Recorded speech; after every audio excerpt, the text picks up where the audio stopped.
अभिवादन स्वीकार कीजिए ब्रजेश मिश्रा का और आप देखना शुरू कर चुके हैं द डिबेट। बहनों भाइयों, एलपीजी का संकट ईरान की वार के साथ बढ़ता जा रहा है और भारत फिलहाल कई देशों के साथ संपर्क में है जहां से एलपीजी प्राप्त कर सके, लेकिन जब तक ये नहीं आती अगली खेप तब तक ये संकट कायम रहेगा। इस संकट के कारण अचानक से स्ट्रीट वेंडर्स से लेकर छोटे व्यापारियों से लेकर बड़े रेस्टोरेंट होटल्स ने और चाहे वो सब्जी मार्केट हो चाहे ग्रोसरी मार्केट हो, सबके रेट्स अचानक से बढ़ गए। महंगाई अचानक से बढ़ गई इधर हमारे आपके देखते देखते 8 से 10 दिन के भीतर। आज इस विषय की चर्चा करेंगे कि ईरान वार का जो इफेक्ट है वो आम भारतीयों पर किस तरह से भारी पड़ रहा है और इसका हल क्या है और इस मसले का समाधान कब तक होगा। आपने देखा होगा कि पेट्रोलियम प्रोडक्ट्स की कुछ कीमतें बढ़ाई गई हैं, यानी अभी नॉर्मल पेट्रोल डीजल तो रेट नहीं बढ़ा है, लेकिन जब प्रीमियम बढ़ा है तो नॉर्मल भी बढ़ने में ज़्यादा वक्त नहीं है। तो इसका हल क्या है, आज डिबेट इसी विषय पर। बहनों भाइयों, ईरान युद्ध के कारण भारत में महंगाई का स्तर भी बढ़ता जा रहा है।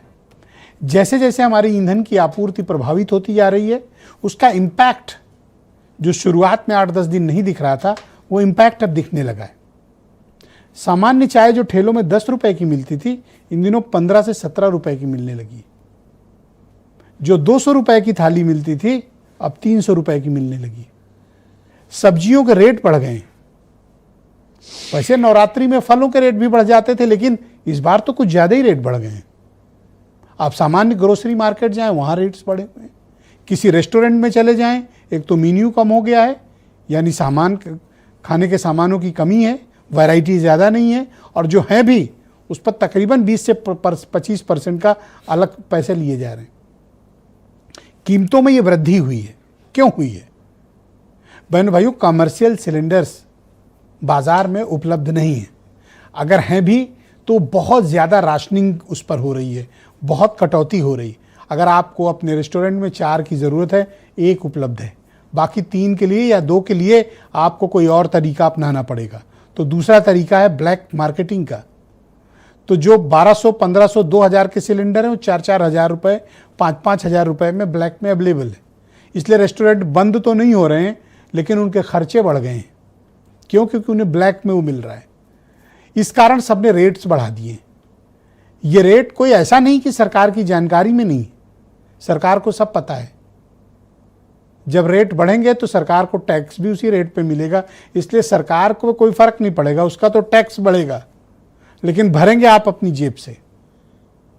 कहीं भी चले जाएं आप, सब रेट बढ़ गए। जो पीजी में बच्चे रहते हैं, उनके हॉस्टल्स में जो खाना बनता है, उसके रेट्स बढ़ गए हैं। अब सोचिए, ख़ासतौर पर आज मैंने प्रयागराज में बहुत बच्चों से बात की, लखनऊ में डेलीगेसी में बात की, इलाहाबाद यूनिवर्सिटी के डेलीगेट से बात की। तो डेलीगेसी में तो गजब हालात हैं इस समय। सिलेंडर मिल नहीं रहा, चूल्हों पे खाना बन रहा है। बहुत जगहों पर चूल्हे पे खाने बनाने पर प्रतिबंध भी है, नियम कानून टूटते हैं। तो वैसे तो लोग छिप छिपा के घरों में बना ले रहे हैं, लेकिन स्ट्रीट वेंडर, छोटा व्यापारी, ठेले वाला क्या करेगा? ये ब्लैक में सिलेंडर लेने को बहनों भाइयों मजबूर हैं, क्योंकि डोमेस्टिक सिलेंडर इनके लिए उपलब्ध नहीं हो। तो आम आदमी 24 घंटे 48 घंटे लाइनों में लग रहा है, 3-3 दिन लाइनों में लग रहा है, तब जाके नसीब हो रहा है। ईरान की वार ने एनर्जी सेक्टर में सारे सिस्टम को खराब कर दिया। भारत के सिर्फ 2 ही जहाज निकल पाए हैं जब से ये वार शुरू हुई है, 28 फरवरी से, शिवालिक और नंदा देवी। ये 2 एलपीजी टैंकर भारत पहुंचे थे तो थोड़ा बहुत हमारा काम चला, लेकिन अभी कोई आसार नहीं है कि हमें कोई इसकी सप्लाई कब मिलेगी, क्योंकि स्ट्रेट ऑफ हार्मूज बंद है और दिनों दिन ईरान में स्थितियां खतरनाक होती जा रही। आपने कल अखबार में पढ़ा होगा, आज फिर पढ़ा होगा कि ईरान की एक ऑयल रिफाइनरी उड़ाई जाती है तो बदले में वो अरब देशों की 3 ऑयल रिफाइनरी को उड़ाता है। इनकी 1 गैस फील्ड उड़ाई गई, उनकी 4 गैस फील्ड ईरान ने उड़ा दी। और स्ट्रेट ऑफ हार्मूज अभी भी किसी के लिए खुला नहीं है। अब आज पता चला है कि भाई ट्रंप ये कोशिश कर रहे हैं कि खार्क द्वीप पे कब्जा करके फिलहाल वहाँ से किसी तरह इस नाकेबंदी को रोका जाएगा। लेकिन बहनों भाइयों, ये इतना आसान भी नहीं। नाटो देशों ने अमेरिका का साथ देने से मना कर दिया है। अरब देशों को यह भ्रम था कि अमेरिका उनका रक्षक है, कुछ भी आपदा विपत्ति आएगी अमेरिका बचाएगा, पर अमेरिका खुद बचे कि इनको बचाए। इसलिए देखिए, दुबई मार खा रहा है, अबू धाबी मार खा रहा है, दोहा मार खा रहा है, इराक मार खा रहा है, बहरीन मार खा रहा है। दुबई के बारे में जो भ्रम था ना कि बहुत सेफेस्ट सिटी है, यह भ्रम टूट गया है। उसका कारण है ईरान का आक्रामक अभियान। अगर अमेरिका इजराइल उस पर एक हमला करते हैं तो वो तुरंत उनसे बदला लेने नहीं जाता, अमेरिका इजराइल से, कहता उनसे बाद में निपटेंगे, पहले इनको ठीक करो। वो तुरंत 150 किलोमीटर दुबई है, चढ़ बैठता है उसकी छाती पे, और स्ट्रेट ऑफ हार्मूज पर फुल कंट्रोल है, एक भी जहाज नहीं गुजरने दे रहे हैं। वहां से गुजर किसके जहाज रहे हैं? जो ईरान के पोर्ट पर चाइनीज टैंकर्स हैं, केवल वही निकल पा रहे हैं। ईरान की गैस और ईरान के क्रूड ऑयल का 90% सप्लाई चाइना के लिए है, और वो अनवरत जारी है। आज भी निकले कितने जहाज ईरान से चाइना के लिए, लेकिन बाकी देशों को कुछ नहीं है, क्योंकि ईरान पर अमेरिका ने प्रतिबंध लगा रखा है। पर पता नहीं ये चाइना के लिए ये प्रतिबंध नहीं है, पर हमारे सबके लिए प्रतिबंध है।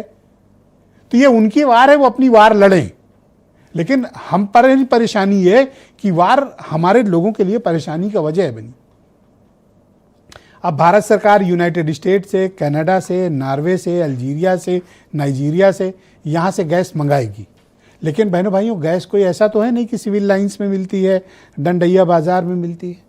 आप आज अगर चाहते हैं कि आपको एलपीजी आपके देश में चाहिए, तो आज जो मौजूदा रेट होगा उस पर आप बुकिंग करिए।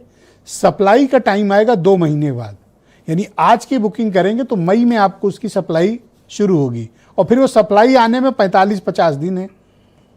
तो सरकार के पास जो डोमेस्टिक प्रोडक्शन है, या 10% जो अलग सोर्सेस से आती थी, तो अवेलेबिलिटी उतनी ही है। मतलब जितनी आपका उपयोग है उसका 55-60% ही देश में उपलब्ध है, और वो भी डोमेस्टिक के लिए ज़्यादा फॉरवर्ड हो रहा है। होना भी चाहिए।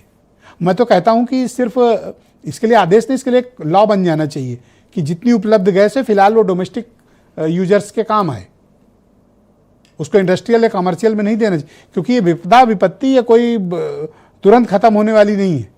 ईरान की वार लंबी खींचेगी। आज भी वहां 2-3 उनके बड़े नेताओं को, लीडर्स को इजराइल ने मार दिया है, तो अब वो उसका बदला आज रात में फिर लेगा। पहले युद्ध दिन में लड़े जाते थे, आजकल रात में लड़े जाते हैं। तो अब जो रात बीतेगी उसमें पता चलेगा कि क्या कांड हुआ है। लेकिन इसका इंपैक्ट हम पर, आप पर, सब पर आ रहा है, और वो सीधा महंगाई पर दिख रहा है। इंपैक्ट क्या है, यही समझेंगे आज की डिबेट में। कुछ बयान। ये लिक्विड पेट्रोलियम गैस नहीं, लापता गैस है। और न केवल गैस बल्कि डीजल, पेट्रोल और चीजें महंगी होती चली जा रही हैं। और जो ये सपना दिखा देते हम विश्व गुरु बनेंगे, हमने विश्व गुरु बनने का मौका खो दिया। न गैस की व्यवस्था ठीक से कर पाए, न पेट्रोलियम की व्यवस्था कर पाए, उसके कारण से पूरे देश में हाहाकार मचा हुआ है, तबाही मची है। आज पेट्रोल के दाम भी बढ़ गए और लगातार गैस मिल नहीं रही है। पूरे खाने पीने के सारी सामान महंगे हो गए हैं और बहुत ही दिक्कत है, लोगों को काफी परेशानी। यह भारत ही नहीं, दुनिया के हर व्यक्ति को एहसास है कि युद्ध से अहित होता है, उसका जनजीवन पे असर पड़ता है। मैं बिल्कुल कह सकता हूं कि युद्ध के असर को हम इनकार नहीं कर सकते हैं, असर पड़ सकता है। तो आज की डिबेट को आगे बढ़ाते हैं। डॉक्टर समीर सिंह भारतीय जनता पार्टी के प्रवक्ता हैं, डॉक्टर उमाशंकर पांडे हैं मेरे साथ, कांग्रेस कमेटी के प्रवक्ता, संजय गुप्ता उत्तर प्रदेश आदर्श व्यापार मंडल के अध्यक्ष हैं, सुनील साजन समाजवादी पार्टी के प्रवक्ता, अविनाश त्रिपाठी मेरे साथ मौजूद हैं, ये प्रदेश उपाध्यक्ष हैं और ये प्रदेश के प्रभारी भी हैं संजय गुप्ता के साथ, स्वीट्स एंड रेस्टोरेंट प्रकोष्ठ, यही है ना इनका? जी। हाँ, तो मतलब यही हैं जिनके रेट सबसे ज़्यादा बढ़ाए हैं, लोग इन्हीं को ढूंढ रहे हैं, त्रिपाठी जी को। और चंद्र प्रकाश जी मेरे साथ मौजूद हैं, राष्ट्रीय अध्यक्ष हैं all India LPG distribution federation के, दिल्ली से जुड़े हैं। काफ़ी रिक्वेस्ट के बाद आज ये हमारी डिबेट में आए हैं, तो ये एक बहुत ही सॉलिड आदमी है जो बताएंगे कि देश में एलपीजी क्राइसिस क्या पोजीशन है। और वीरेंद्र सिंह जी हमारे स्टेट हेड।